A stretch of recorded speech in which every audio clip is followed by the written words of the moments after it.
एक गांव में सीता और गीता नाम की दो अच्छी दोस्त रहती थी, लेकिन दोनों अपनी सास से परेशान थी। एक दिन गीता से मिलने के लिए सीता उसके घर गई। क्या बताऊं गीता, मेरी सास दिन भर बस ताने मारती रहती है। काम में तो हाथ बटाती नहीं, बस मुंह चलाती रहती है। मेरी सास भी कम नहीं है, एक काम खत्म नहीं होता कि दूसरा बता देती है। इस तरह दोनों बातें कर रही थी कि गीता की सास ने उसे आवाज लगाई। अरे ओ गीता, तुम्हारी बात खत्म हुई कि नहीं? घर के सारे काम बाकी पड़े हैं। देखो ऐसे परेशान करती है, 2 मिनट बात करने की फुर्सत भी नहीं है मुझे। और गीता सास के पास गई। किचन में देखो, चाय के बर्तन पर मक्खियाँ बैठ रही हैं। उन्हें धोना छोड़कर बाहर बातें करने बैठ गई। जा जल्दी साफ कर। गीता बिना मन के काम करने लगी और सीता भी जब अपने घर पहुंची तो उसकी सास भी उस पर चिल्लाने लगी, जिसे देख सीता के पति ने कहा, अरे माँ बस करो, जो मन में आए बक देती हो। क्या रे जोरू के गुलाम, बीबी के लिए अपनी माँ से जवान लड़ा रहा है। और दोनों में लड़ाई शुरू हो गई। रोज रोज के झगड़ों से परेशान होकर सीता और गीता दोनों घर छोड़कर अपने अपने मायके जाने लगी। तभी रास्ते में उन्हें बांसुरी की आवाज आने लगी। अरे वाह, कितनी मधुर धुन है, मन चाहता है बस इसे सुनती रहूं। हाँ सही कहा। फिर दोनों जाकर देखती हैं तो वहाँ एक ग्वाला बांसुरी बजा रहा था। सीता गीता को देख ग्वाले ने कहा, जरूर आप दोनों घरेलू समस्या से परेशान हो। हाँ लेकिन आपको कैसे पता? जो धुन तुमने सुनी वह सिर्फ परेशान लोगों को ही सुनाई देती है। बोलिए क्या परेशानी है? दोनों ने अपनी सारी परेशानी उसे बताई।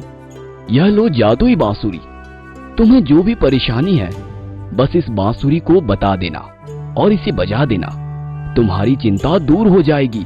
और हाँ, इसका उपयोग सिर्फ 3 बार हो सकता है, इसलिए सोच समझकर इस्तेमाल करना। दोनों बांसुरी लेकर घर लौट आई। क्यों, उतर गई आखिर, मायके जाएंगी। हाँ। और सीता की सास उसे भला बुरा कहने लगी तो सीता कमरे में गई और जादुई बांसुरी से कहने लगी, हे बांसुरी, ये बूढ़ी मुझे बहुत ताने मारती रहती है। इसके ताने सुन सुनकर मेरे कान पक गए हैं। तुम इसका मुंह बंद कर दो, जो कभी खुलना ही नहीं चाहिए। यह कहकर सीता बांसुरी बजाती है और बांसुरी की धुन जाकर उसके सास को सुनाई देती है और उसका मुंह बंद हो जाता है। हे बांसुरी, मेरी सास मुझे हमेशा नौकरानी जैसा समझती है, कुछ भी काम खुद नहीं करती। अब घर का सारा काम इसी से कराओ। और गीता बांसुरी बजा देती है और गीता की सास घर का सारा काम करना शुरू कर देती है। क्या बात है, आज घर में शांति ही शांति है। यह देखकर सीता का पति डर जाता है। हे भगवान, ये क्या हो गया? अगर मेरी माँ का मुंह नहीं खुला तो वो खाना कैसे खाएगी, और खाना नहीं खाएगी तो मर जाएगी, और फिर मैं जीकर क्या करूँगा? यह सुनकर सीता कमरे में जाती है और बांसुरी से कहती है, सासू माँ का मुंह खुल जाए। लेकिन यह कहते ही उसकी सास उस पर बिना रुके चिल्लाने लगती है। दूसरी तरफ गीता की सास को काम करता देख उसका पति उस पर चिल्लाने लगा, यहाँ मेरी माँ काम कर रही है और तुम देखे जा रही हो। अगर यही चलता रहा तो मैं दूसरी शादी कर लूंगा। यह सुनकर गीता ने बांसुरी से कहा, नहीं, मैं अपनी सौतन नहीं देख सकती। सासू माँ को काम करवाना बंद कर दो। और बांसुरी बजाई। बांसुरी बजते ही उसकी सास ने सारे काम करने बंद कर दिए। अब वह टीवी का रिमोट उठाने के लिए भी गीता को कहने लगी। फिर सीता और गीता दोनों मिलकर ग्वाले के पास गईं और कहा, हम दोनों ने इसका अब तक 2 बार उपयोग किया है, लेकिन मुसीबत कम की बजाय बढ़ रही है।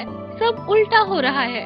मैंने कहा था इस्तेमाल ढंग से करना, तुमने बिना सोचे ही छोटी सी बातों के लिए इसका उपयोग किया। यह जादुई बांसुरी है, यह तुम्हारी समस्याओं को खत्म करने के लिए बहुत बड़ा अवसर है। जीवन में हमेशा अच्छे अवसर का उपयोग बड़ी दूरदर्शिता के साथ सोच समझकर करना चाहिए। फिर दोनों कुछ देर तक सोचती हैं और बांसुरी से कहती हैं, हे जादुई बांसुरी, हम चाहती हैं कि हमारी सास हमें बेटी की तरह रखे और हमें इससे संसाधन उपलब्ध कराए कि हम हर जरूरतमंद की मदद कर सकें। यह कहकर उन्होंने बांसुरी बजाई। फिर वे जब घर गई, अरे बेटी कहाँ गई? मैं कब से तुम्हारा खाने पर इंतजार कर रही हूँ। अरे बेटी तुम थोड़ा आराम कर लो, कितनी थकी लग रही हो। और दोनों अपने सास की बातें सुनकर खुश हो जाती हैं और बांसुरी को धन्यवाद करती हैं। सीता और गीता ने जादुई बांसुरी का सही उपयोग करके अपनी जिंदगी खुशहाल कर दी। इस तरह हमें मिले हुए अवसर का सोच समझकर उपयोग करना चाहिए।